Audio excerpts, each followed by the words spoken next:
Grandma, please help.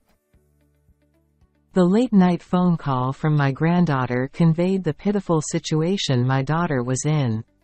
Hurrying to my daughter's house, Amy found her emaciated daughter sleeping in the messy room. Mom won't wake up. Tearful eyes of my granddaughter.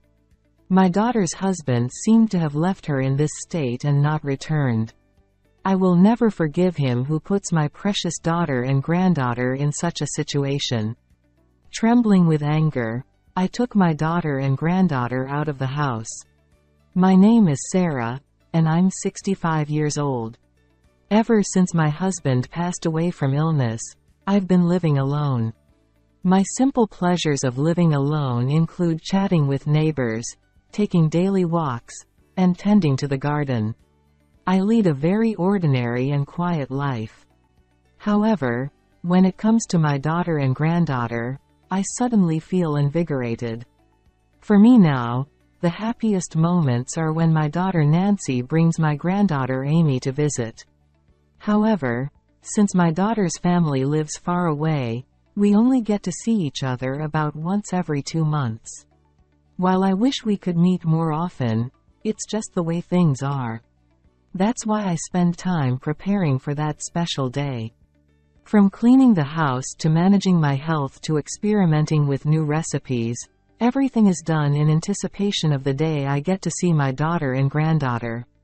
I've decided it's okay to indulge on that day, and I secretly call it my reward day. The loneliness of everyday life becomes bearable when I think about the reward day that awaits me.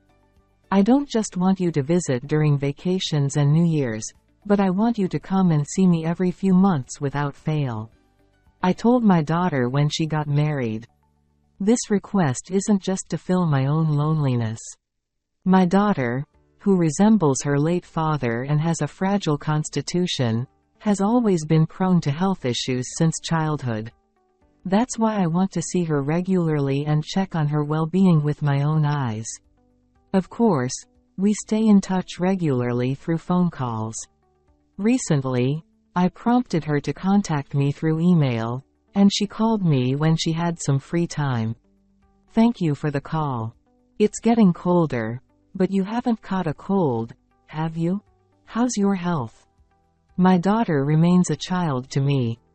She's just like when she used to frequently have fevers as a child, so I always worry during seasonal transitions.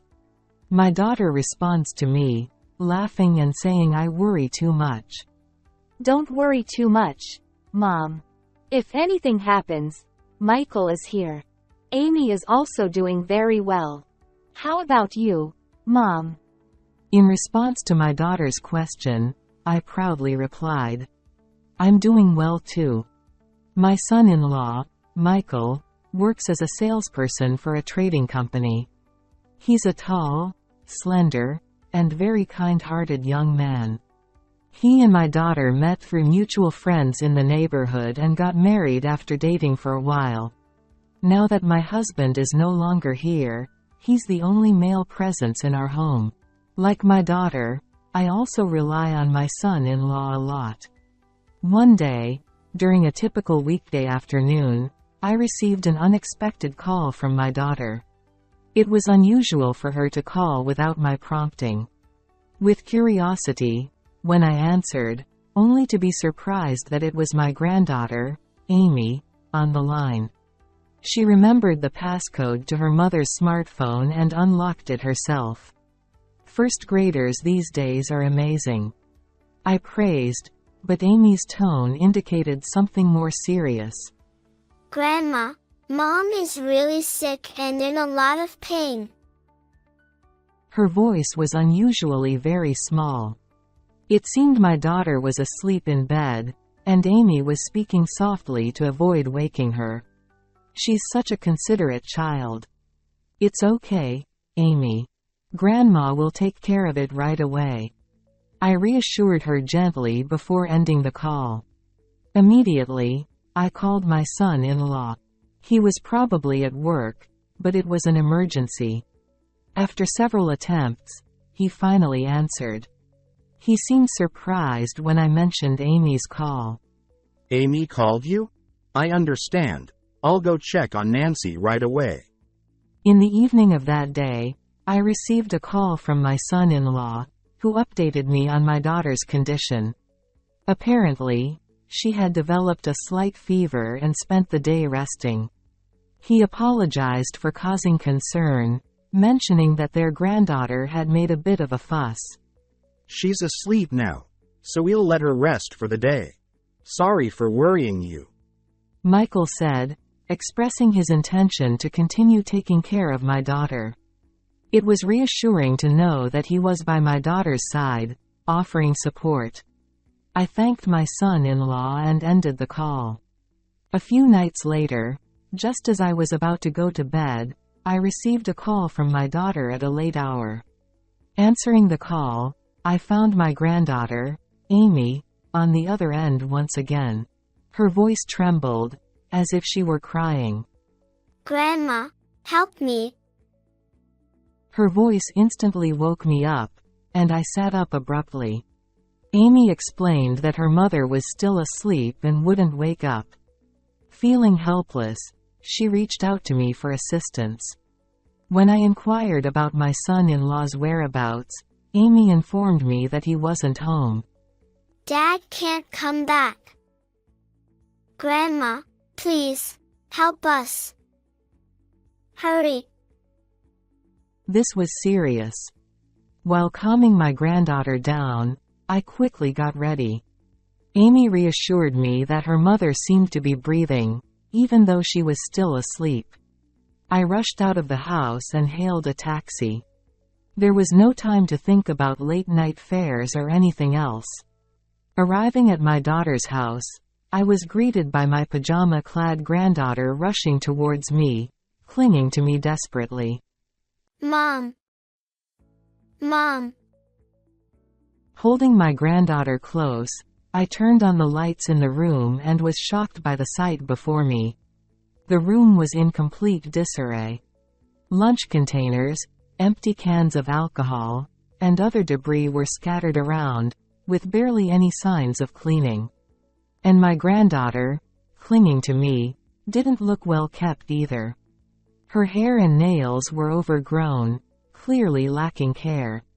In the bedroom I entered with my granddaughter, my daughter lay emaciated, her appearance drastically altered.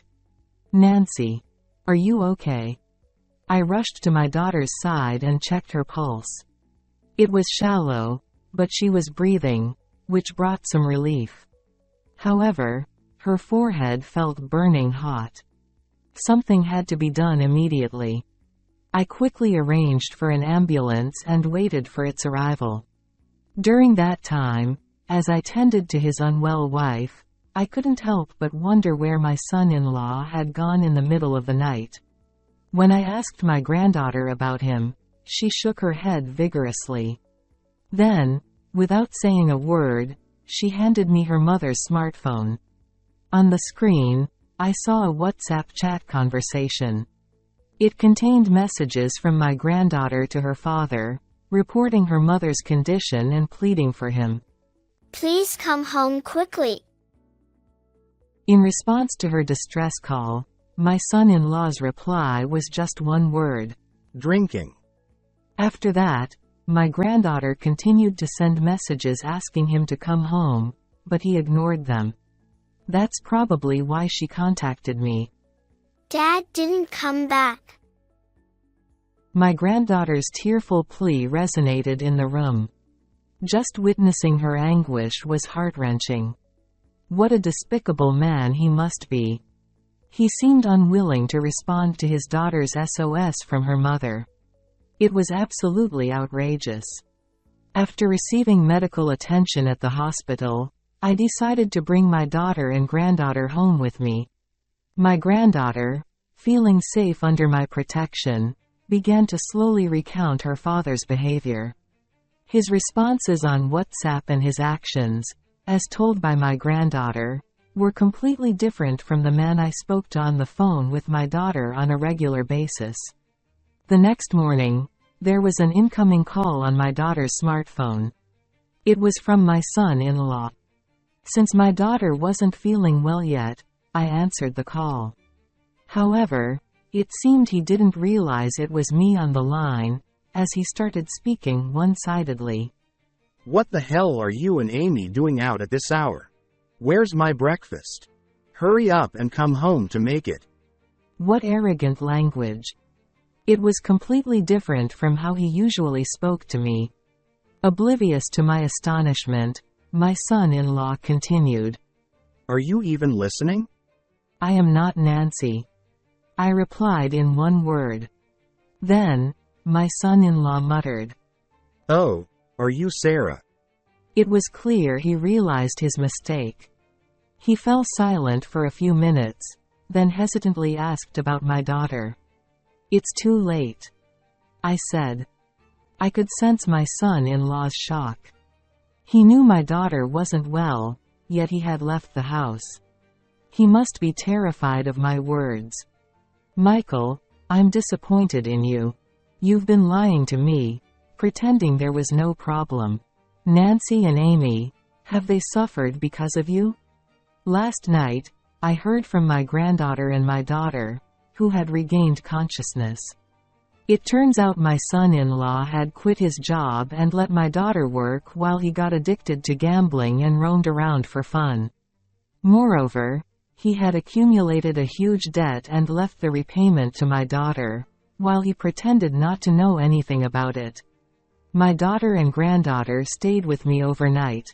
My daughter was really in a dangerous situation.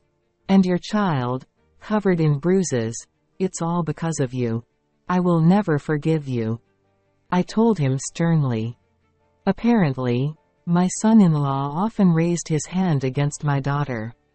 I interrogated him rigorously. In response, my son-in-law desperately tried to refute me. That's not true. I didn't do anything like that. Please believe me. Yesterday, I had an important business dinner and couldn't come home. Until yesterday, I might have easily been fooled by my son-in-law's words. But things are different now. I had confirmed my daughter's condition with my own eyes, and above all, there was indisputable evidence. Amy was recording a video. You hitting Nancy. She's really clever. She was trying to protect her mother in her own way. Recalling the hidden footage, tears of frustration welled up. My son-in-law's merciless behavior towards my daughter, who was cowering, was unbearable. I couldn't even bring myself to watch the entire video and stopped halfway. You're at home, aren't you? I'm going to report you to the police now. There's no use running away. My son-in-law desperately apologized, but I ignored him and hung up the call. The granddaughter, who had been listening to the conversation from a distance, ran over and clung tightly to me. After ending the call, I hugged both my granddaughter and my daughter, who was lying beside us. I think somewhere deep down, I was hoping that Michael would return to his old self someday. But as I endured and endured, I found myself going to a point of no return. My daughter apologized tearfully. It seemed she had been pretending that everything was fine to avoid causing me unnecessary worry, which ultimately allowed my son-in-law to behave recklessly. It was truly lamentable. When I suggested divorce, my daughter nodded silently. My son-in-law would likely be sued for his mistreatment of my daughter from now on. I had no intention of showing him any mercy. From now on, I had to protect my daughter and granddaughter. Afterwards, my daughter filed complaints about the mistreatment she had endured from her husband, and his guilt was established. He was sentenced to a fine, the divorce was finalized, and claims for compensation were made. He would now have to slowly repay the large debts he had accumulated from gambling and the compensation. With a criminal record, what kind of job would he be able to find? I hoped he would lead a regretful life filled with hardships. As for me, I decided to invite my daughter and granddaughter to live with me at home.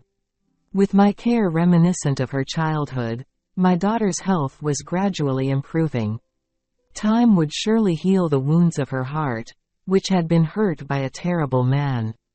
From now on, I want to spend each day bright and happy with my daughter and granddaughter by my side, just like we used to in the past.